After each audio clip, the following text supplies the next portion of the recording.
This is my Fujifilm X-H2. In my camera bag over there is my Fujifilm GFX50s, and behind me is Durham Cathedral. And today I'm going to take very unsharp photos on both of these cameras. Let me explain why.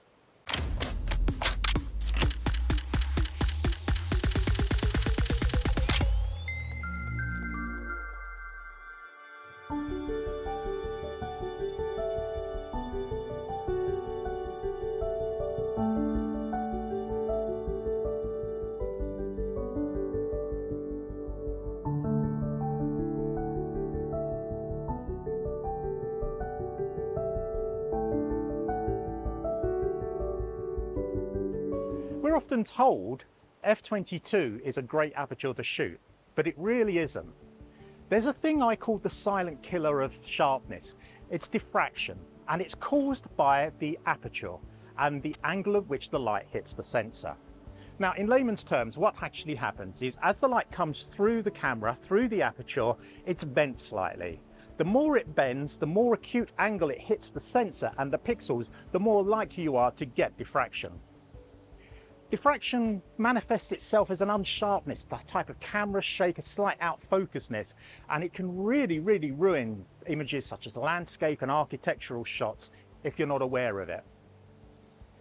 It occurs more often on smaller sensors than it does on bigger sensors, but it's not actually the sensor size that's important here. It's the pixel density of the sensor size. The smaller the sensor, the more likely you are to have a much higher pixel density, i.e. the pixels are really close together, and therefore the more acute the angle of the light coming through, the more likely you are to get diffraction. On an M4 III camera, that might be as low as f5.6. On an APS-C such as this, it may be around f8. On a full frame, it may be 11, and on a medium format, it could be 11 to 16. It all depends on the pixel density and the aperture of the camera, as well as the sensor size. Today, I'm going to compare this APS-C sensor with my medium format camera. We're going to shoot at f5.6, we're going to shoot at 11, we're going to shoot at 16, and we're going to shoot at f/22. We're going to shoot the cathedral behind me once the fog clears, and we're going to shoot this gorgeous little building here to do some close-up shots. We're then going to take them all the way back into Lightroom to compare them and see how sharp they are or unsharp. So join me as I try to take unsharp photos.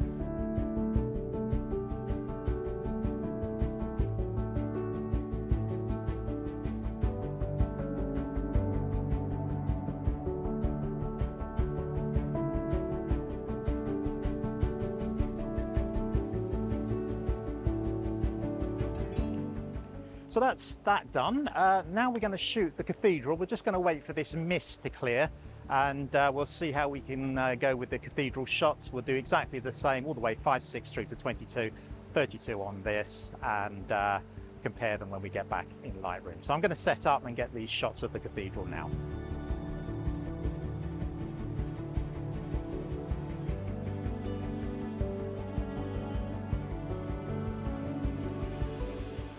So because the mist is taking a long time to clear, and I think it's going to be a little bit hazy all the day, I'm actually going to shoot the long distance shot on that little mill over there.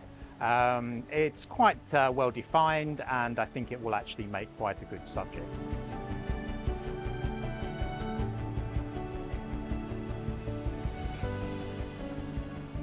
So I think that covers it for today. We're going to take these images back into Lightroom, upload them to Lightroom, and we're going to sort them into their respective apertures, respective cameras, and then we're going to examine them at 100, 200 and 400% to see if we can find any diffraction at any of those apertures. So join me back in the studio where we'll take a deeper look at these images.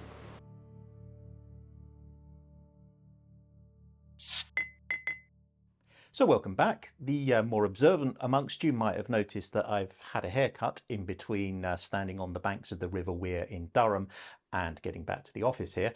This is in fact a couple of days later. The images are now loaded into Lightroom. I've color coded them, separated them into two folders, the X-H2 and the GFX, and we have them all organized so that we can have a look at just how blurry the diffraction is causing our images at smaller apertures.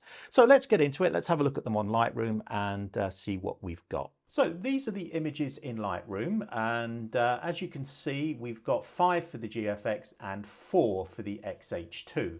It's worth pointing out that on the X-H2 I use the 16 to 18mm lens. It's a kit lens, it's a good lens, but it's not a recommended lens. So what we're looking at is not the overall sharpness of the images, but the degradation of the images as the aperture stops down, and hopefully you will notice that. On the GFX I was using the 32 to 64mm, which obviously is a lens designed for that camera and gives the ultimate quality. So there will be some differences in sharpness, and because of the slight megapixel differences there will be slight differences in sizes. They're irrelevant. We're actually comparing like to like, so we're comparing the f5.6 through to f32 on the GFX, and we're comparing f5.6 through to f22 on the X-H2. So let's get into it. We will start with the X-H2, and we'll start with this first image here. I've zoomed in at 200%, and this is a f5.6. You can see that this is a little bit blurry.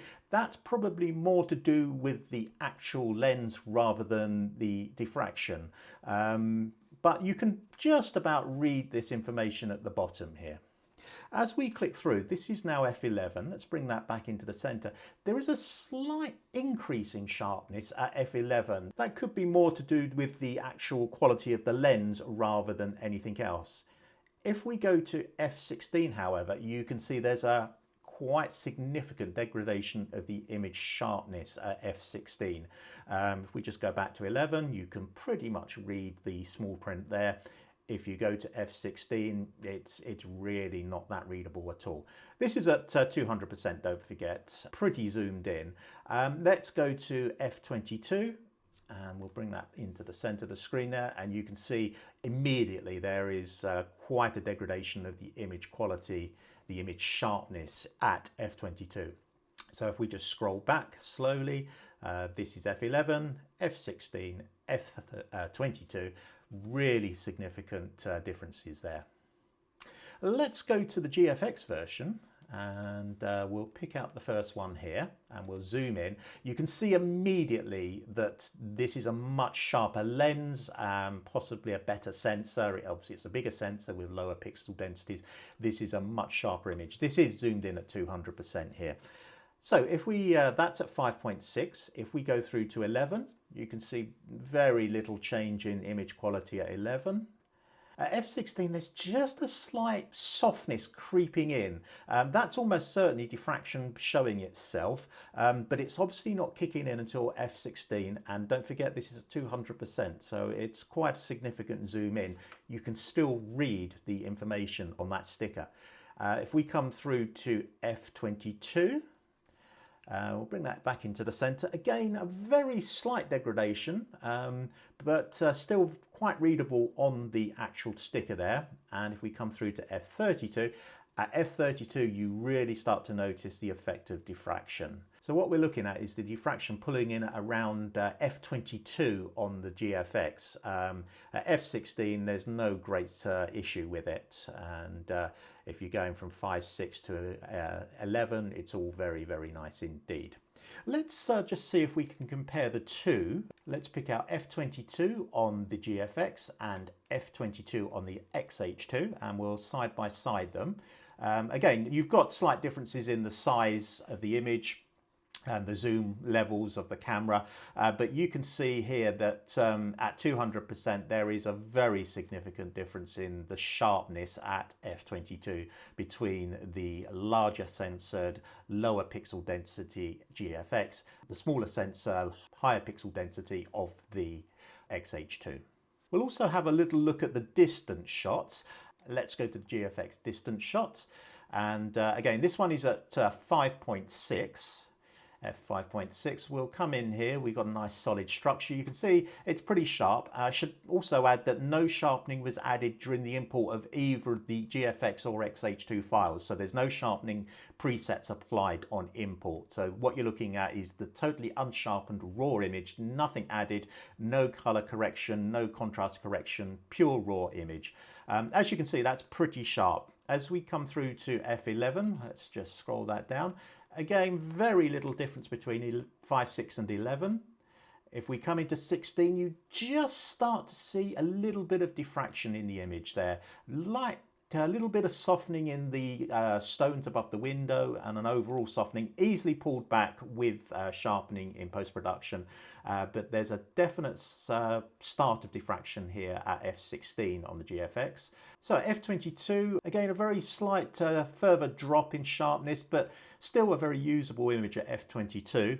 And if we come to 32, you see there's a very, very big difference there at f32 on the GFX. Between 22 and 32, the diffraction really, really kicks in. So we'll go over to the X-H2 and let's go to the distance image. This is the 5.6 version. Pretty sharp. Again, what we're looking at here is the overall softness of the lens. It's not the world's best lens. So again, we're looking at the increase in softness as we go through the aperture range. So this is 5.6. This is at f11, and there's a definite increase in softness. Again, if you're looking in the brickwork here, there's a definite increase in softness at f11. Coming through to f16, very significant softness at f16, quite a difference there. And if we go to f22, I would say that was almost unusable. You're not going to be able to get that back. So there's a very significant diffraction effect at f22 on an APS-C sensor. We'll just compare the two distance ones as well at f22. So that's f22 on the X-H2. And that's f22 on the GFX, and we'll come in close. Zooming in again, the one on the left is the X-H2, and you can see it's much softer compared to f22 on the GFX. So as I said at the start of the video, diffraction is the silent killer of sharpness. It's something a lot of people are not aware of.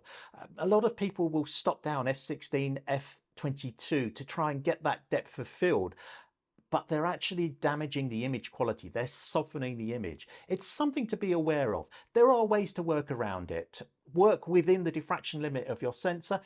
APS-C, roughly 8, perhaps 5, 6, full frame 11, and you're starting to see in medium format at about f16. Or you can focus stack. That's another way you can increase that focus distance if you want to avoid diffraction. I hope you found this video interesting. I certainly have really enjoyed having a look at diffraction. If you've got any questions or comments about diffraction, I'd love to see them in the comments below, and I'll try to answer any questions. If you've liked this video, please give me a thumbs up. It would really help the analytics. And even better, if you've enjoyed the video content that I put out, consider dropping me a subscription. That would really, really help me. Anyway, I hope you've enjoyed the video, and I'll see you in the next one.